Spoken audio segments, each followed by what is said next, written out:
السلام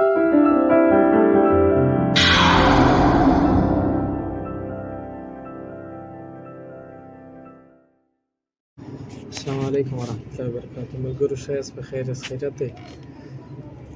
په A12 موبایلانو کې اکثریت دغه مشکل چې راځي چې اوبه وهلي او بیا یا دغه سور علامه راوړي او یا ژړ علامه راوړي. نو نن مې ویډیو درته جوړه کړه چې دغه د کومو ځایو څخه داسې مشکل پیښېږي او څنګه یې حل کړو.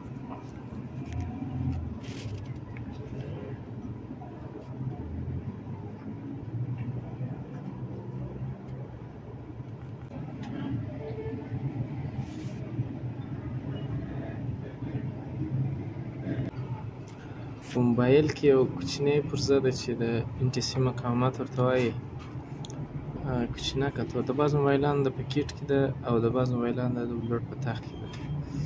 نو دا په دې وجه چې پر دې باندې برق قطع سي 1.8 ولټه برق راځي ورته، چې دا قطع سي ورباندې هغه د داسې مشکل سره ټلیفون وصل کېږي. دا یو راځي بیا دې څخه بېرته برګشت کړي و تخت ته ځي.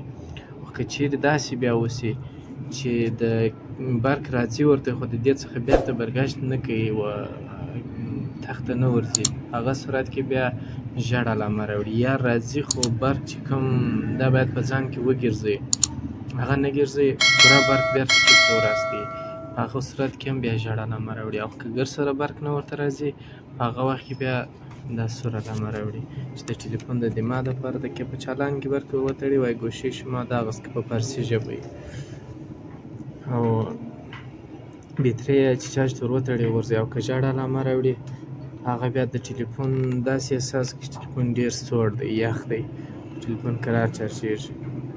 نو دغه ټلیفون ماته نن راغلی و، نو زه به یې جوړ کړم او که کوم د ګټې ځای ورته چې بیا هم ګټه ځینې واخلئ او زده به یې کوئ راسره انشاءالله.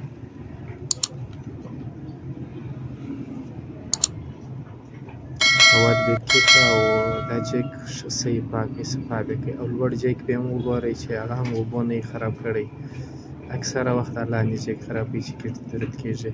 او بیترۍ یې باید خطا کوئ، په دې خاطر که ورځو کې کار کوئ او مشکل ور ونه رسي ټلیفون ته، خامخا دلته شاټې وي پکښې په دا ځای کې، ولې دلته برق شته.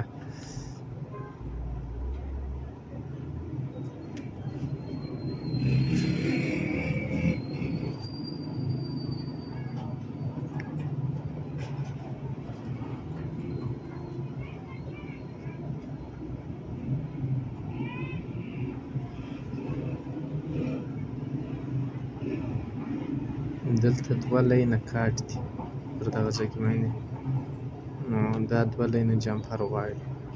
جمپر کوي انشاءالله.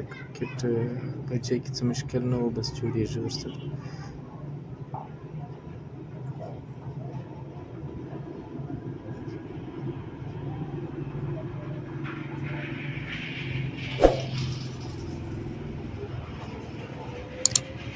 دغه 2 لینه دي، ښه په احتیاط سره یې سپین کړئ. دلته دا ځای یې پاک کړئ د رنګو څخه چې هغه اصلي مصلي لینې ښکاره سي. او ډېر احتیاط غواړي، ولې دا ځای ډېر نازک دی چې تر دې ډېر پرې نه سي.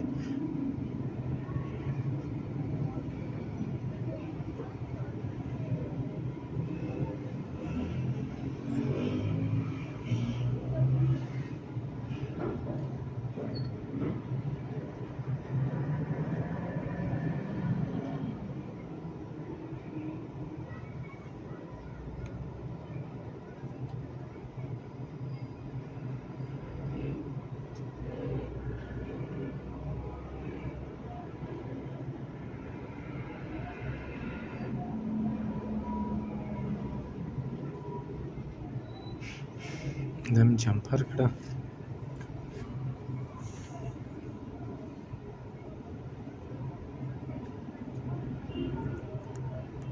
هغه د جیک پایې خرابې سوې، دلته مو مشکل د کټ سره مو جمپر کړ. اوس یې ګورو چې جوړ سوی که نه دی.